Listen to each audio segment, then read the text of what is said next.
So this is on how to calm your mind in 3 simple steps. And for anyone that suffers from anxiety, of course, you know that it's there are many things that you can do, and we're gonna talk about a few of those things. But basically, I have 3 simple steps, which are like the first steps to take to try and help improve your anxiety. And both of you know me, but for the purposes of the recording and for people that will watch it later, I'm going to introduce myself. So I'm Joyce Bergsma. I'm a nutritional therapist and a functional medicine practitioner.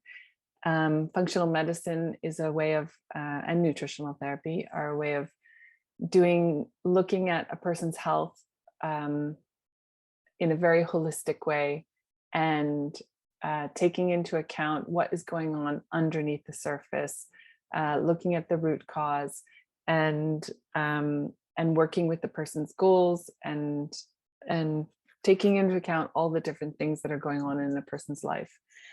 So when I was studying nutrition, it actually took me a long time to figure out exactly what I could do to help people, but that was my main motivation. I really wanted to do something different.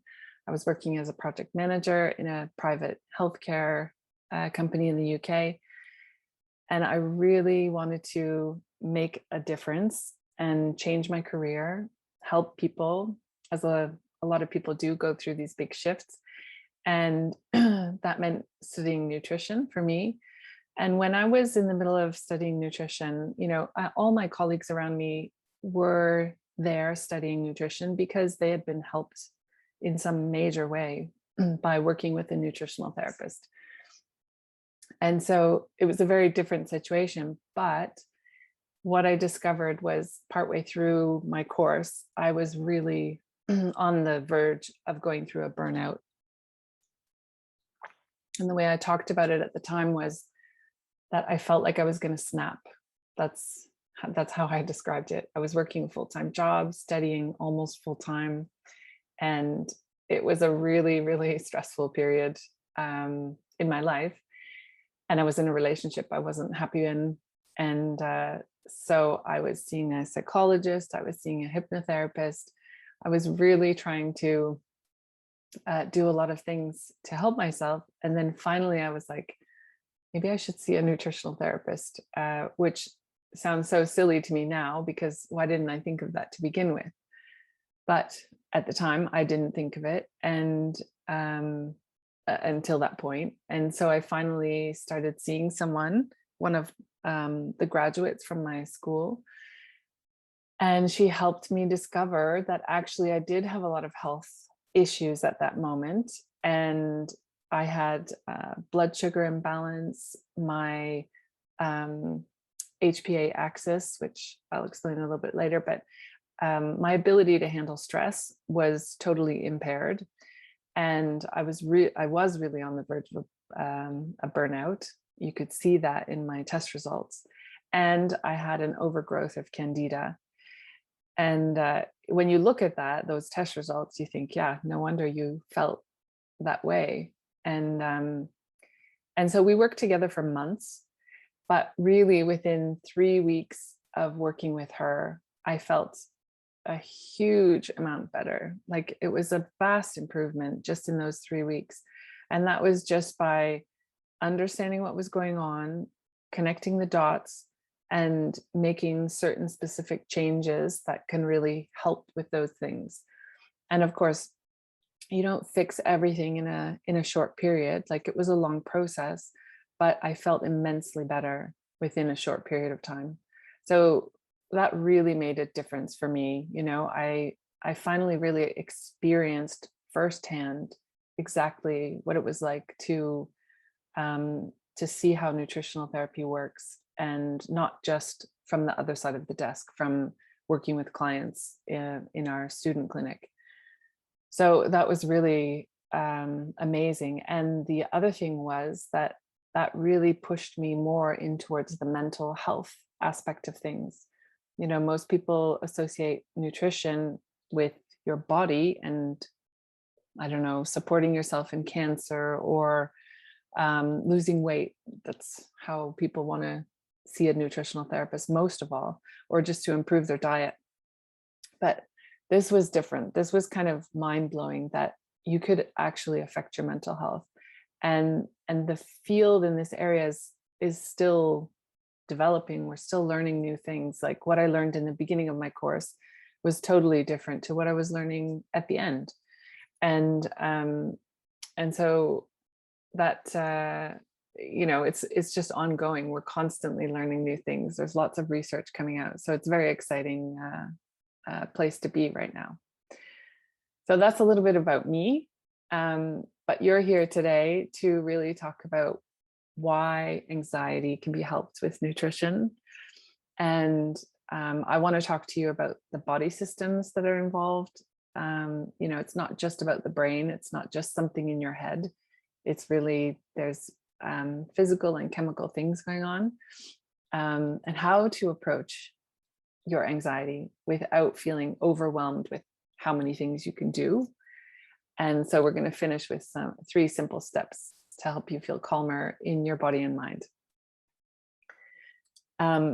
So first of all, I just want to talk a little bit about what is going on with anxiety. As you can imagine, mental health issues are really huge. Depression is one of the biggest issues around mental health, but that's very closely followed by anxiety. And I think that's become more apparent as we become more comfortable talking about mental health issues. You hear more and more about who's suffering from anxiety.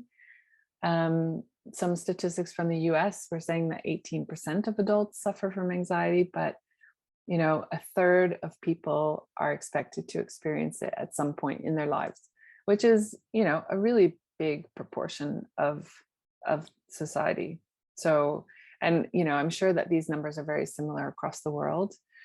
Anxiety affects women twice as much as men. And that's what they're saying right now, because of course, maybe it is that also men don't talk about it as much. But because women are physiologically more complicated due to our hormones, then that's very possibly a real statistic that will continue. Since COVID, as you can imagine, stress has really increased, I think, around the world. But this UK survey was showing that there was a 26% increase.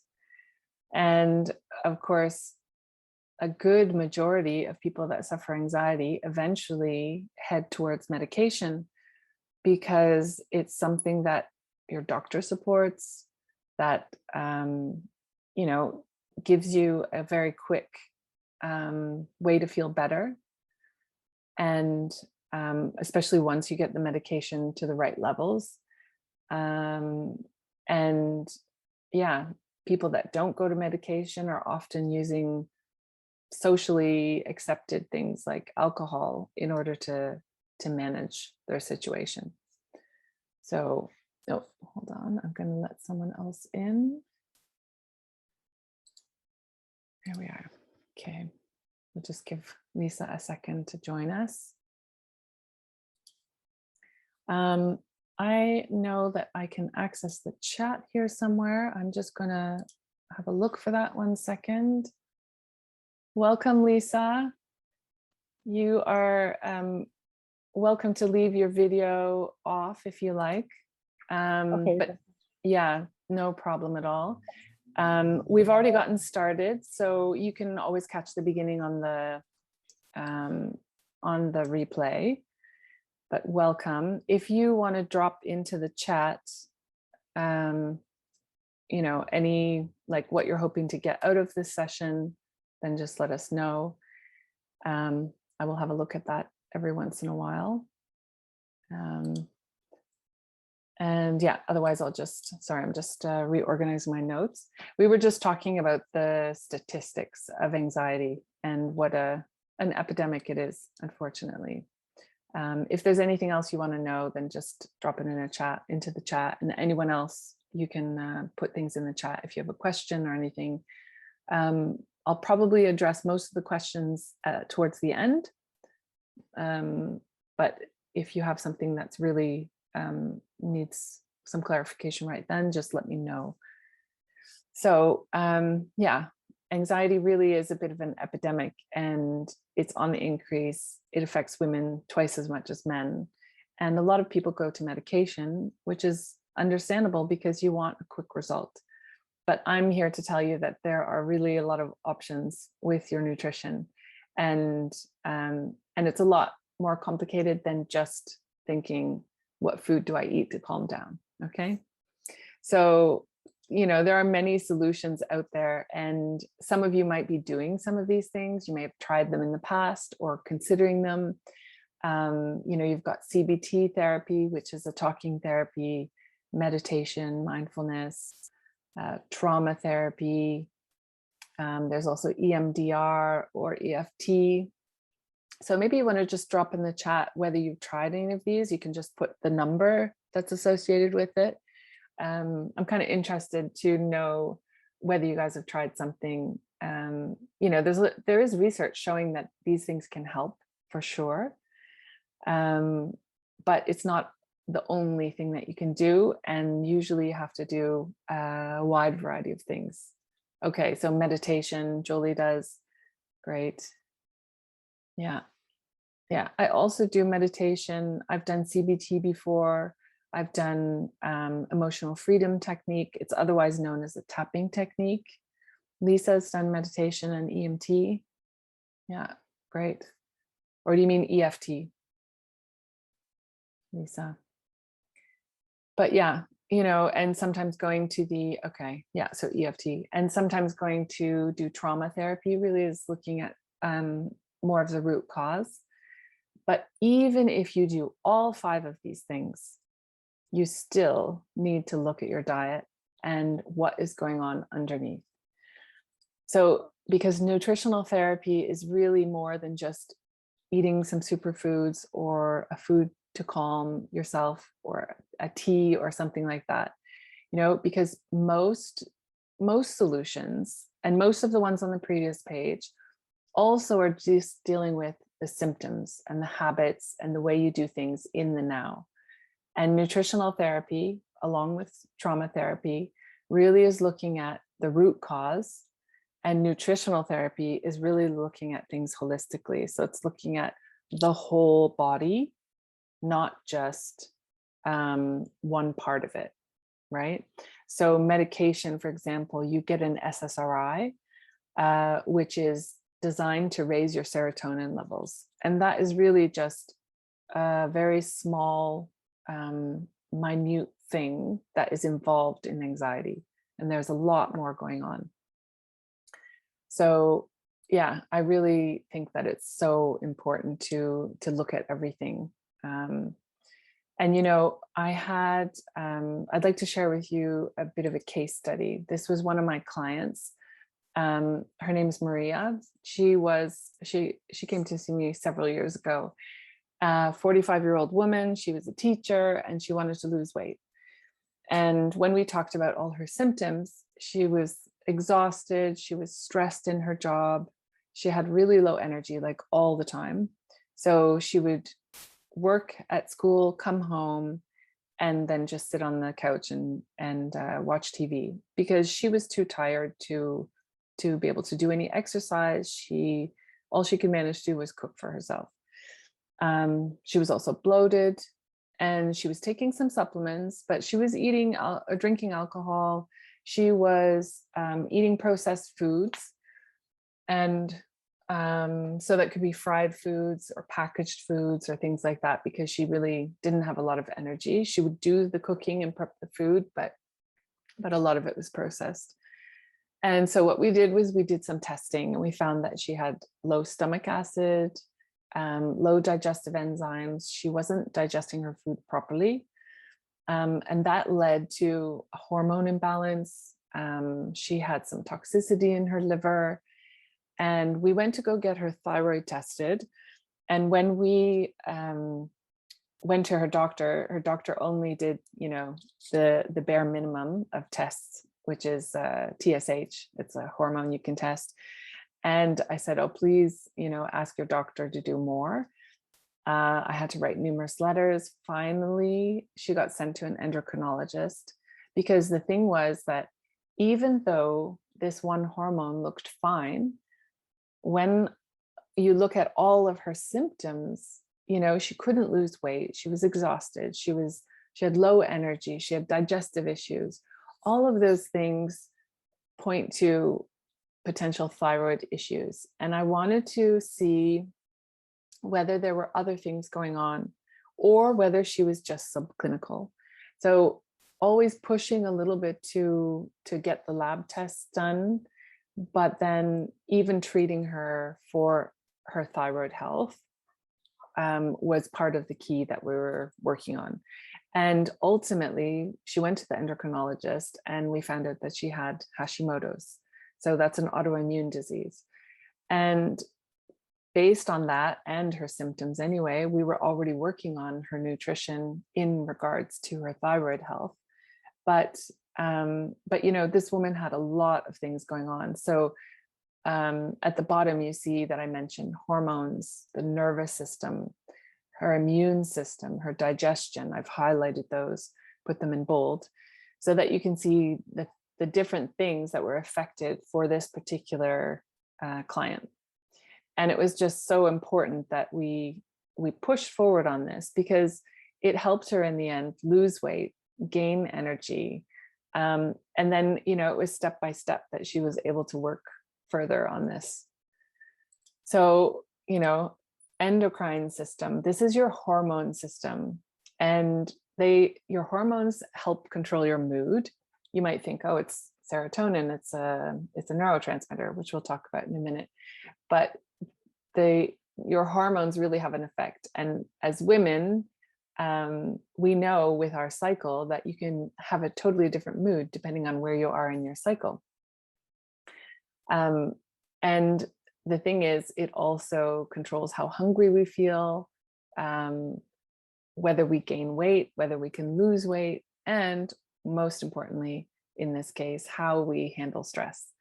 So these are some of the hormones that are involved in this, and some of the things that we look at in clinic. And then we go on to the nervous system. So this is one of the key areas that I deal with the most. But everything is interconnected in the body. So you have heard of the fight, flight, or maybe even the freeze reaction that saves our life. If you run into a tiger in the woods, and it can be very motivating, this release of adrenaline that's involved, and it helps activate us. But if it becomes chronic, then it can also contribute to disease, and it can totally ruin our day-to-day enjoyment of life. You feel on edge, you can't shut off. It leads to digestive issues. Maybe you feel sensitive to lights or sound.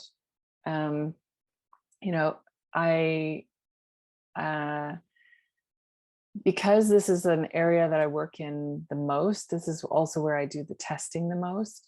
And there are so many things that you can do to feel better. And this was one of the areas that I worked on myself when I saw that nutritional therapist when I was studying, and it made the biggest difference. And when we know that you have an issue in this area, then we work on your diet, supplements often, at least in the beginning, and exercise and relaxation techniques, and lots of different things that help contribute to it. So you have your hormones that can affect anxiety, and then you have your nervous system, how you react to stress. And in this case, I want to tell you a little bit about my client, Marie. So she's also a 45-year-old woman who came to me having panic attacks and nausea. And the two things were very linked. So if she felt nauseous, it would make her have a panic attack. And whenever she had a panic attack, she felt nauseous. So she was constantly having these. So she was having 4 a month at the time.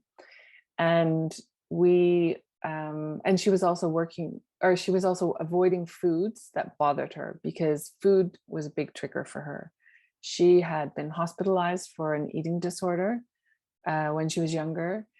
And so you know, it's a very complex relationship. She had a lot of trauma in her background. And what we decided to do is to really focus on taking very small steps. We did some testing. We put her on some high dose supplementation because that was appropriate for her, and worked on creating kind of a panic diet. Because she couldn't eat very many foods, she wanted to make sure they were healthy foods and that they were good for her. And because she was, you know, she's 45, she's gotten to know a lot about her health and healthy eating in general. And so not being able to eat food stressed her out, because then she was worried about her long-term health. So we worked on that. We did some testing. We created a menu for her when she was in panic mode, and then a regular menu to make sure that she was getting all the nutrients she needed in order to be healthy if she had a panic attack. And she got her panic attacks down to less than one a month and is feeling a lot better now. So, so then we have also, oops, I think I forgot one, neurotransmitters. So I briefly mentioned serotonin. Neurotransmitters, you've probably heard of them. And if you've been joined our group, Squash Your Anxiety Through Nutrition, then you will have also seen that I've done on 3 weeks in a row, something on a different neurotransmitter. I still have one more neurotransmitter that I want to cover, or maybe two, but you'll learn a lot about them there. So that's dopamine, GABA, serotonin, and acetylcholine. So each of them play different roles in the body, and they might calm us, they might motivate us, help us concentrate, control our hunger. And all of them have some connection with anxiety. So especially GABA, serotonin, and acetylcholine. So there's like so much research done on these neurotransmitters. And also we know a lot about how you can be helped with nutrition for them. So I'm going to come back to that because I want to link one of the last parts of the body that I want to talk about back to this. But first of all, let's talk about the immune system. So our body is constantly fighting off invaders, all the way from, you know, when something first enters your mouth or enters your skin. Your skin is one of those barriers. Your saliva is also a barrier. But sometimes we have invaders from inside the body. And so we have inflammation that can come from outside the body. So foods that are inflammatory, for example, like fried foods or sugar, those are things that can cause inflammation in the body, or heavy metals that come into the body. But our body also produces toxins. So the ones I just mentioned are called exotoxins. They come from outside. And the ones that we make in our body, which is a normal process, are called endotoxins. So even just breathing in and out, our body is producing some toxins, which we deal with a normal healthy diet. That's not a problem. But what can happen is if your immune system is overactive, that can mean that you have inflammation in the body, plus you add a bad diet to it. Then you can cause inflammation, not just in the gut, not just around the circulatory system, but it will also affect the brain and cause inflammation in the brain. And then this can lead to mental health issues like depression and anxiety. So there's loads and loads of things that can contribute to the anxiety that you might be experiencing, or your loved one might be experiencing. And the last section I want to talk about, just to give you an idea of how anxiety is affected by different things in the body, is the digestive system. And this might be one that you are more familiar with. I would say that 90% of the people that come into my clinic complaining of feeling anxious also have something going on with their gut. So gut disturbances, and like most commonly IBS, um, which is sort of I would almost call it more a symptom of other health issues. But IBS often leads to anxiety. If it doesn't happen in the beginning and you don't deal with your IBS, years later, a lot of people end up suffering from anxiety. I've seen it time and time again. I'm always asking people when they have anxiety, tell me about your digestion. What is going on? What was going on when you were a kid? You know, and so this has an effect. So let's say if you have a gut issue, let's say you've got a leaky gut, which means that food particles can get into past your gut lining, and they can then access the immune system. They cause the immune system to flare up, and then that can lead eventually to an inflamed brain as well. So this is the way that you connect, one of the ways that you can connect digestion to anxiety. The other thing is that we have a lot of bacteria in our gut, and they produce neurotransmitters. So it's all connected, and it affects your hormones as well. So I'd like to tell you about another client of mine. Her name is Anna. She is a 34-year-old woman, and she came to me looking to reduce anxiety. It had gotten to a point where she wouldn't even leave the house except under certain circumstances, because she was so worried about having fainting spells. So she would just collapse wherever she was. And if she would eat some food, she would feel better. But she was so afraid of eating so many different foods at the time, because she also felt like foods were triggering her fainting spell. So she was really like caught between a rock and a hard place. It ended up, by the time she saw me, that she had a very limited diet. There were foods that she would eat raw, but not cooked, or foods she would eat cooked that were cut in a certain way and not another way. And, I really had to work with her for a long time on her food fears, so that she could eat better. We identified through testing a lot of imbalances in the body. And here you can see that we were focusing on hormones, the nervous system, neurotransmitters, and digestion. And sometimes when I work with a client, you work on one thing and then something else becomes more apparent.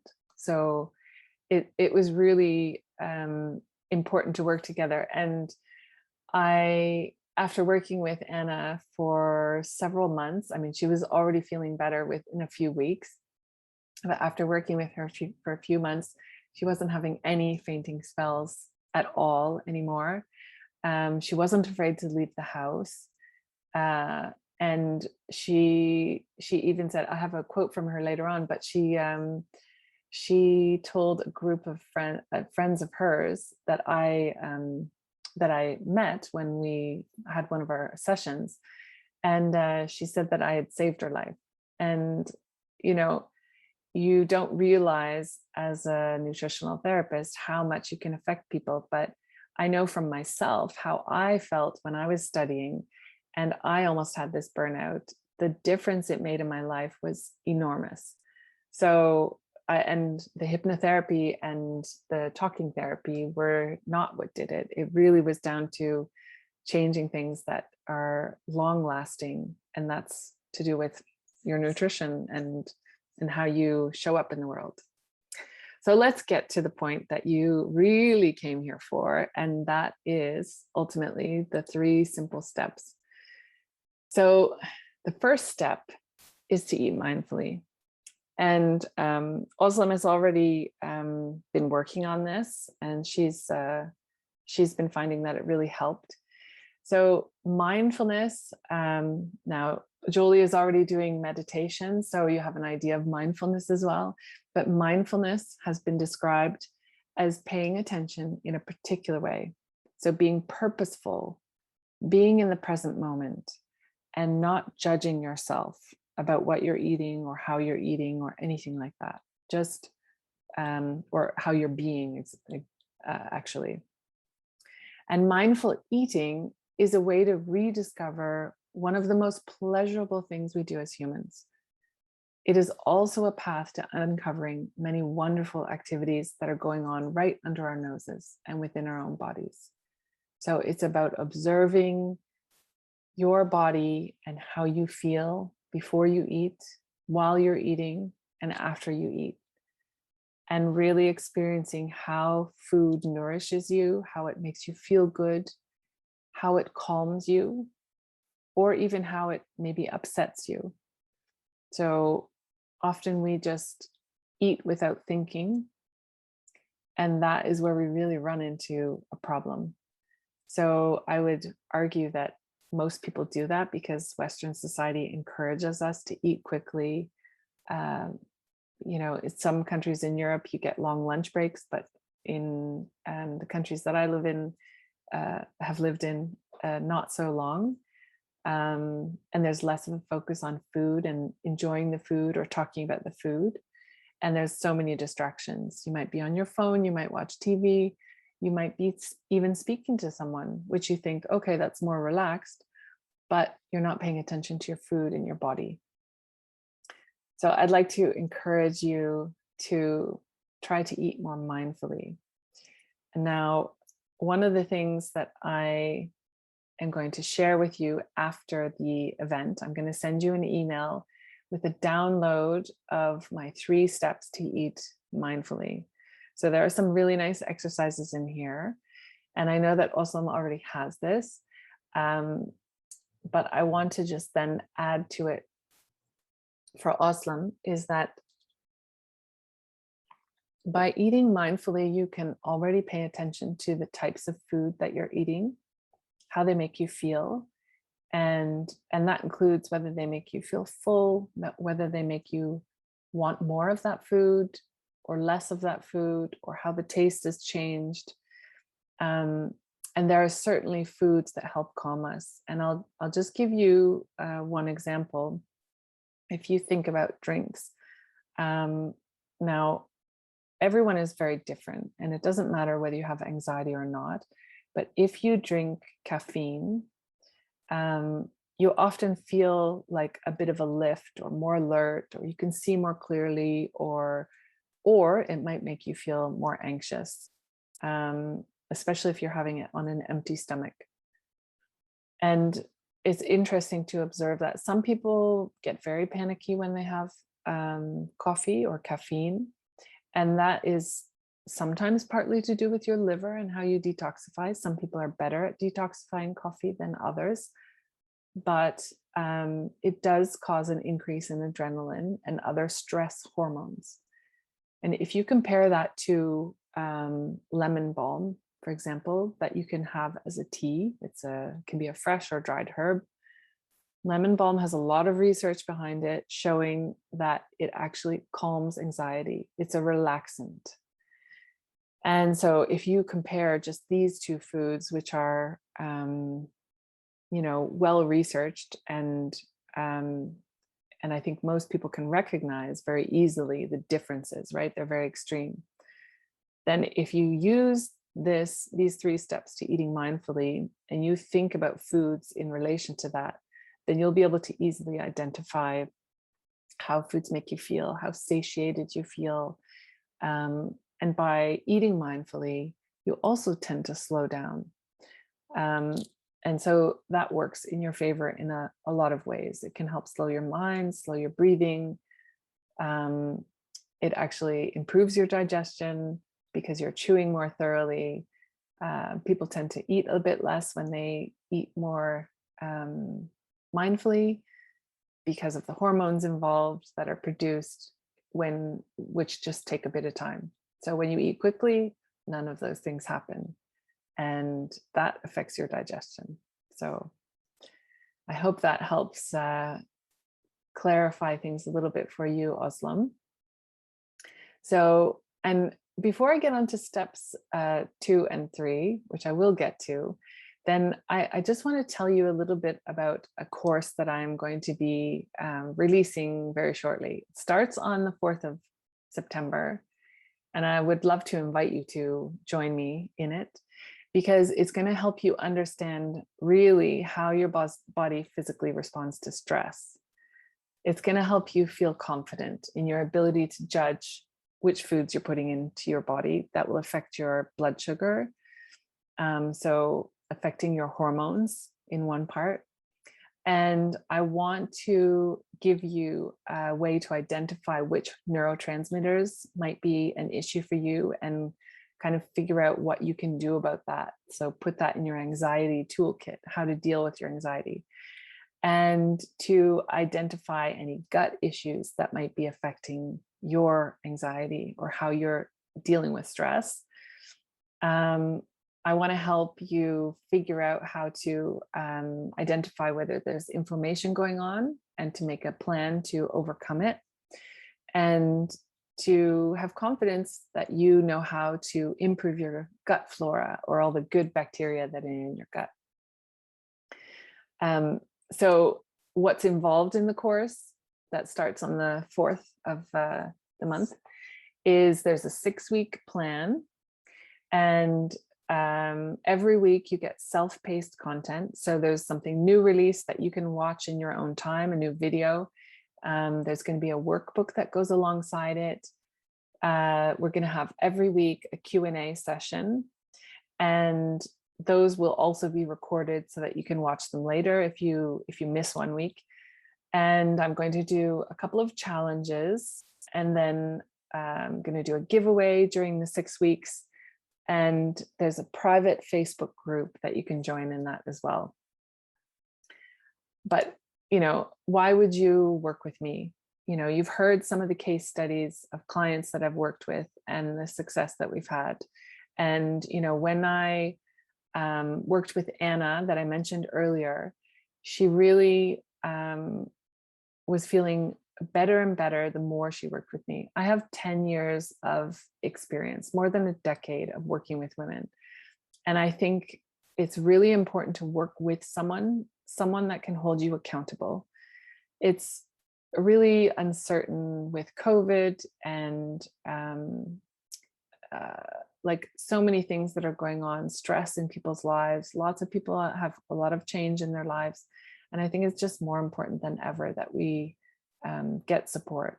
And, I do the same. I also see a nutritional therapist sometimes, and like we collaborate about my health.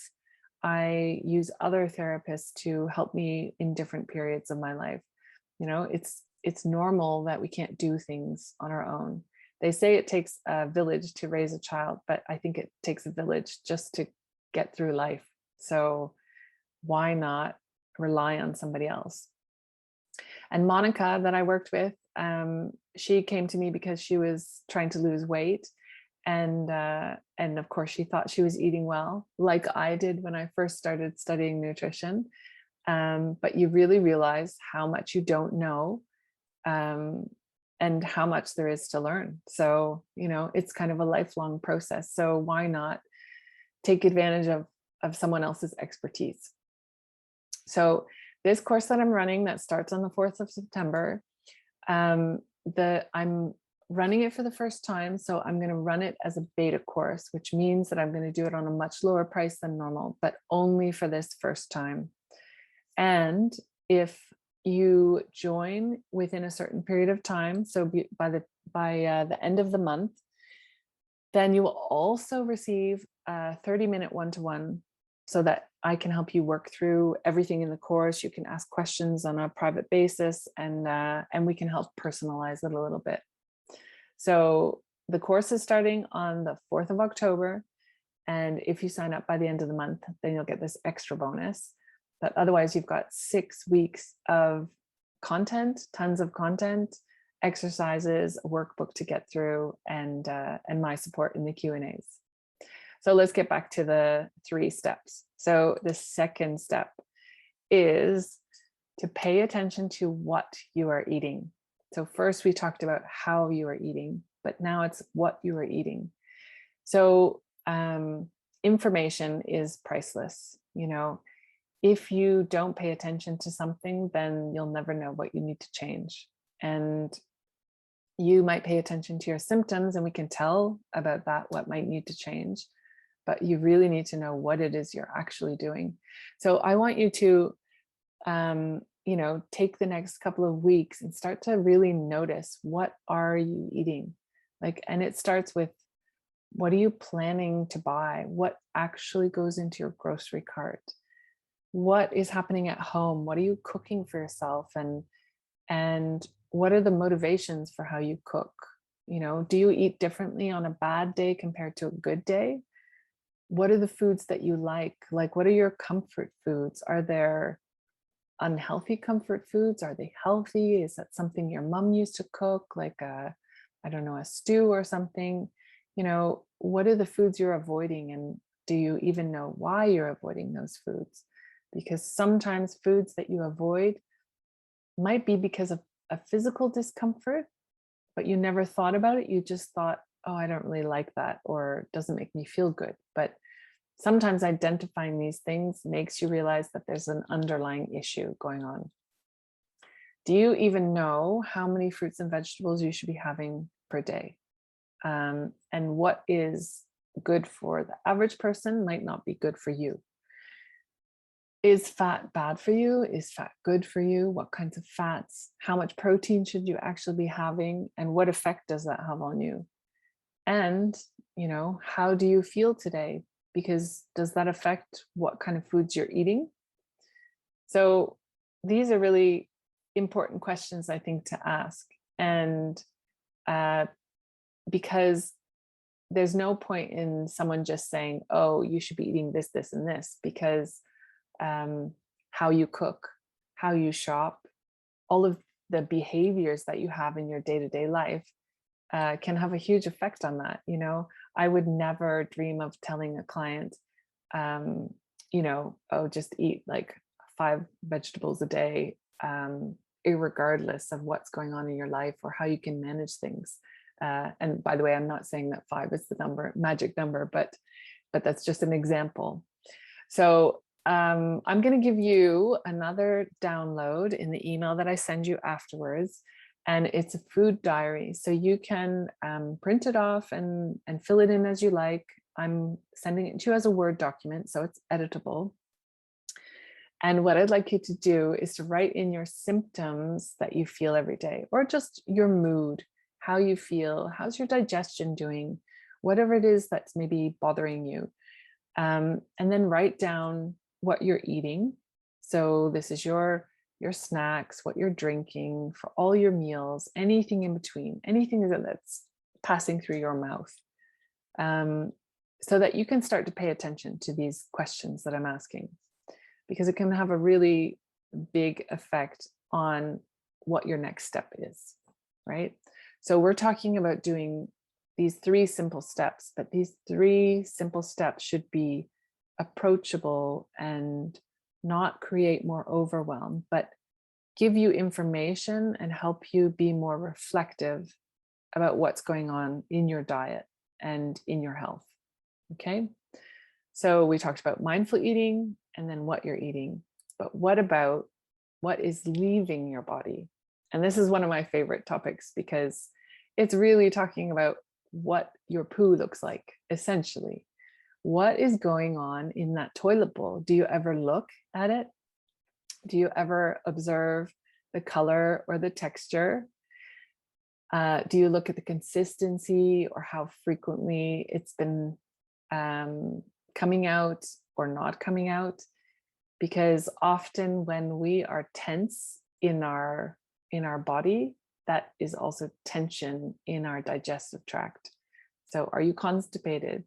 Or when you have a stress reaction, does your body want to evacuate everything?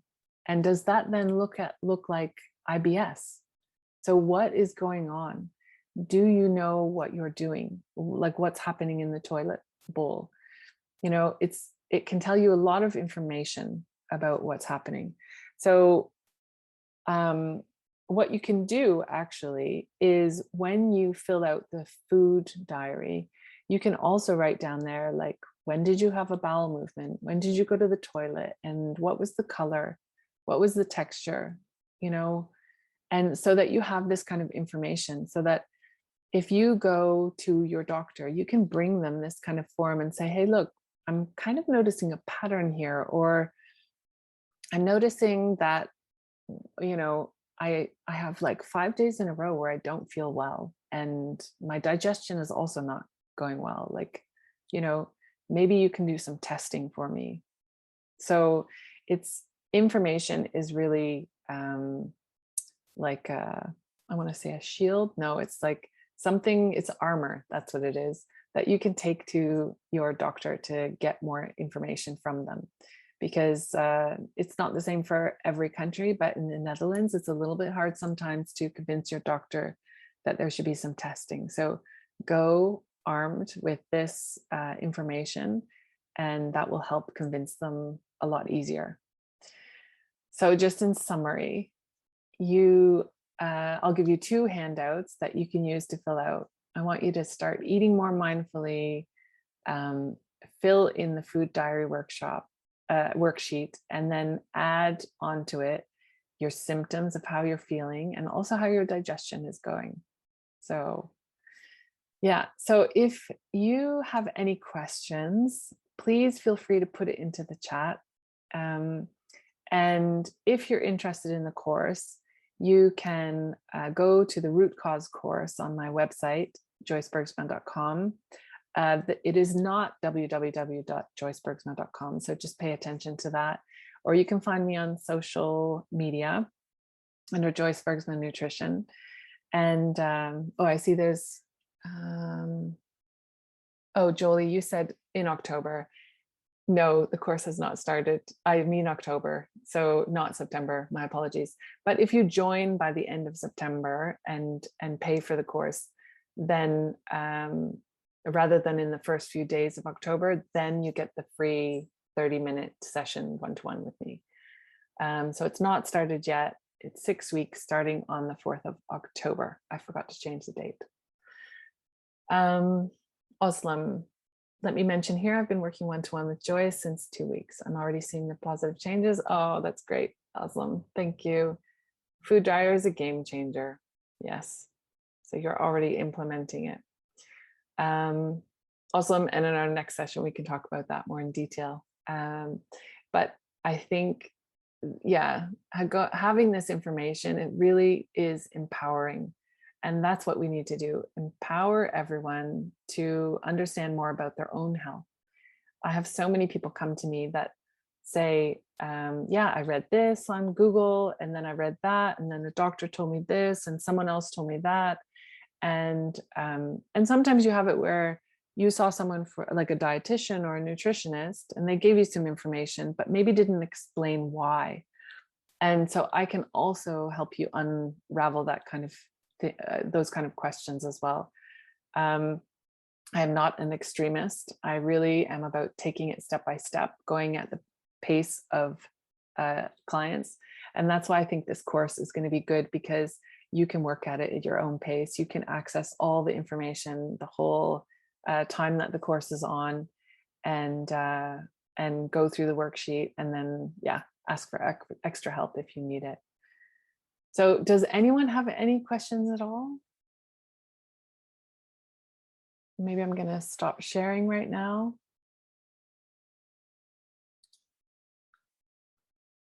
Okay. So there's nothing, but if you have any questions later, feel free to send me an email, contact me on social media, whatever. I'm going to send out the recording and also all the links and the downloads. So you're going to see those come out later. And if you're watching this on the recording, thank you for joining. And yeah, I hope that you guys all have a great day. Oh, one more question. Okay. Lisa asks, since nutrition can vary for individuals, how do I know what part of the course is relevant for my health? Lisa, this is exactly what we're going to talk about in the course. So we're going to talk about the different symptoms that you might have. We're going to talk about different tests that you can do. So whether that's going privately or asking your doctor, but so that you'll know what tests to ask for, and that you can figure out whether that's your particular issue. So it's about symptoms and testing, really. And then you know whether you need to dig deeper into that area or whether you can already start implementing some lifestyle, dietary, or supplemental changes. So we'll talk about that in the course. And that's what each week is going to cover a different area so that you go through it and you work on that area to figure out whether that is appropriate for you. Yes, I do have a URL link to the course. I am going to send that in the email that comes as a follow-up. I don't have it just here now. Wait, I can just type it in, I guess. Oops, yes. Sorry, 1 second. But it's the one that you see on the thing. There. Okay, now you can link to it directly. So there's a little bit more information about the course on there, what the benefits are and what is included in that, and a little bit more about me. And yeah, I hope that you enjoyed it. I hope you found it useful. And if you have everything that you need to go forward and improve your health, then yeah, I wish you the best of luck. And I really hope that you start to feel better soon.